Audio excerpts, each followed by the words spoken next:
Hi, this is Dr. Sinagra. We're going through some pretty interesting times and some pretty crazy times. Life is changing so fast. I've decided to make weekly videos to keep up with the changes that are happening around us. With the recent pandemic and with COVID, there were some glaring things that happened that I really want to discuss. Any type of pandemic or any type of crisis, there's always something to learn. It's a learning experience. And what did we learn from this one? Well, the first thing that was glaring to me, there was a major void in any information from the CDC, the World Health Organization, the National Institute of Health, the media, and all our government agencies on how to get healthy. We were actually suffering through a pandemic, and not one of these agencies talked about increasing nutritional response, increasing immune response, or increasing overall health. Everything was focused exterior of the body. Social distancing, washing of the hands, so on and so forth. There's so much more that can be done. The other thing that we learned from COVID is that who died? Who was the most vulnerable from this virus? And it turned out to be the people that had underlying pathologies, underlying comorbidity, diabetes, obesity, lung conditions such as COPD and emphysema. So my point is that we know all viruses are opportunistic. They look for the people that are the weakest. I want to bring up a quote from Rudolf Virchow. Rudolf Virchow was a 19th century German pathologist. He is the father of pathology, the study of disease. He said, if I could live my life over again, I would live it to prove that germs seek their natural habitat, diseased tissue, and are not the cause of diseased tissue. The mosquito seeks the stagnant pond. It does not cause the water to become stagnant. That is so profound. Think about that. So in a time when we know that this virus is very, very dangerous and it's affecting the whole entire world, not one major health group was talking about not becoming a stagnant pond, not increasing your immune response and your overall health. That's what I want to talk about. Without understanding that, you become a victim. You're afraid. You don't know what to do. Well, there is so many things that you can do. I put together an antiviral strategy here at Sunrise Wellness that I think is so important. And it'll take you from being a victim to empowering you. There's so much you can do to help. There's 4 main categories, and I'm going to read off my notes because I wanted this video to be impromptu. I just wanted it to be me speaking to you like I was in the room with you. We have antiviral, anti-replication, immunonutrition, and cell support. These 4 circles come together to form a whole antiviral strategy. The antiviral part are things that actually kill the virus, actually protect you from the virus. Washing of the hands is one. Vaccination is another one. But the most important one that we focus on is the botanicals and nutritional supplements. In the antiviral category, things that actually kill viruses, licorice, lemon balm, and olive leaf extract are incredibly powerful. By giving these to your patients or giving these to yourself, you can now actually kill the viruses that can into your body, and it's protecting you from that. Very, very important.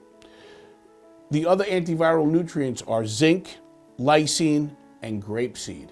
So by using by using these supplementation or using these supplements, you can now make your body stronger against a virus. The other thing viruses do is they mutate. They mutate and they hide themselves from the immune system by constantly mutating. Selenium is very powerful in stopping this mutagenesis process. So we have the antiviral approach with the zinc and the lysine and the grapeseed and the lemon balm and olive leaf extract. And we also have anti-mutagenesis effects from selenium. For viruses to work, they have to invade a cell, and they're just like a computer virus, or I should say a computer virus is just like them. They inject their DNA information and they steal the nucleus, they hijack the cell, and that's how they replicate. Well, there's a process called DNA methylation. I don't want to get too complicated, But methylation is the process in which B vitamins primarily will donate a methyl group. And what this can do is protect the DNA from that replication process.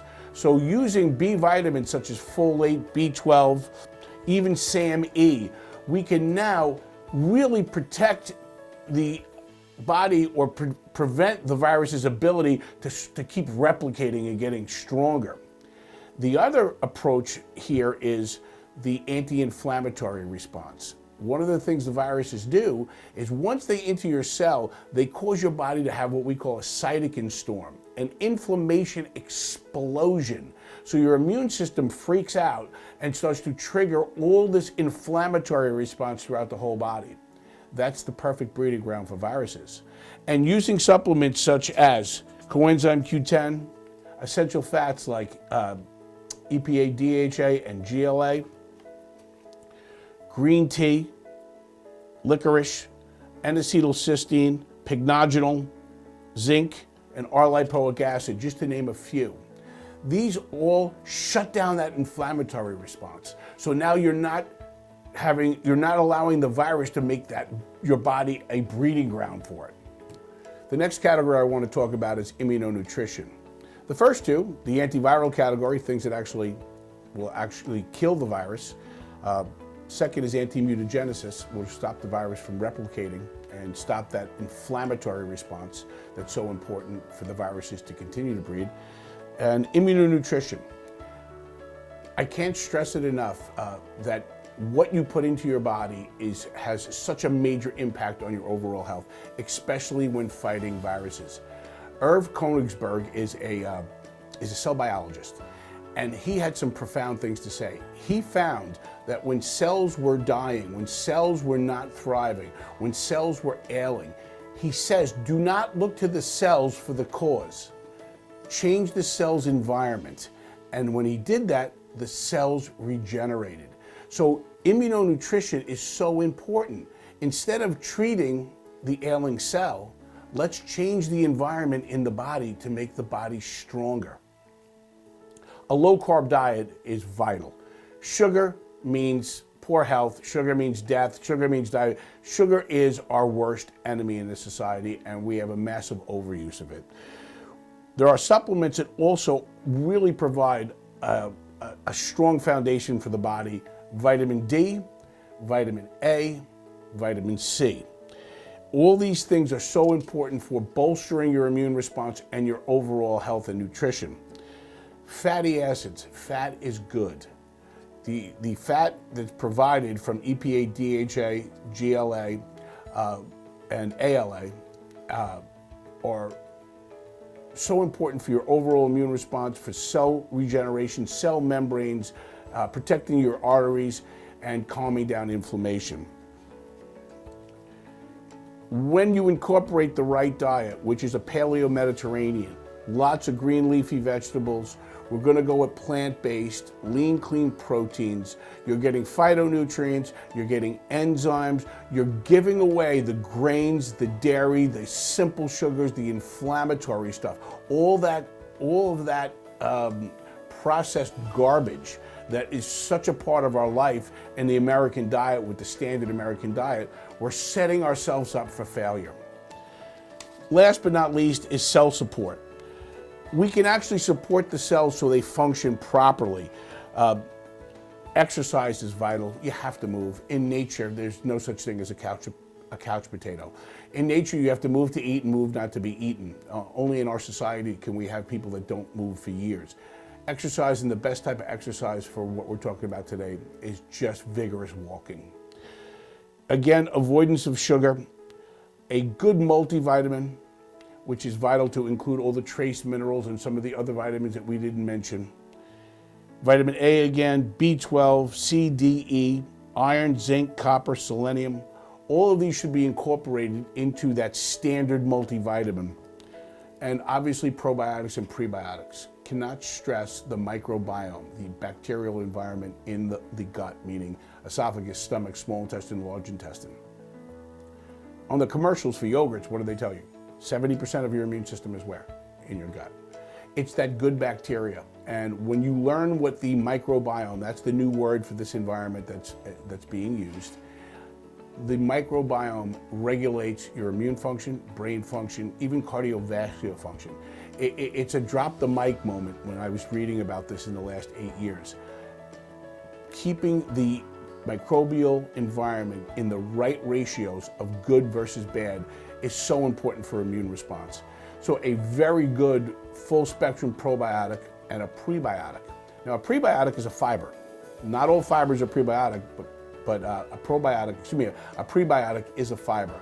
When the probiotic consumes the prebiotic, the byproduct of that is something called a short chain fatty acid. Short chain fatty acids heal the gut. That's nature's way of repairing the intestinal lining. A strong intestinal barrier is vital for health. So by taking a prebiotic and a probiotic, you're actually producing short chain fatty acids that heal the gut lining. These 4 things, and I'm going to review them one more time real quick. Antiviral strategies with the supplements that actually kill the virus. Immunonutrition, anti-replication, and cell support. You don't have to be a victim, and you don't have to live in fear. If you utilize these 4 steps in a total antiviral strategy, we don't want the pool to become stagnant. That's the whole purpose. You don't have to be fearful. Use your knowledge and regain your proper immune response and improve your overall health, and you're going to be fine. Thank you for taking the time to listen, and stay happy, stay safe, and stay healthy.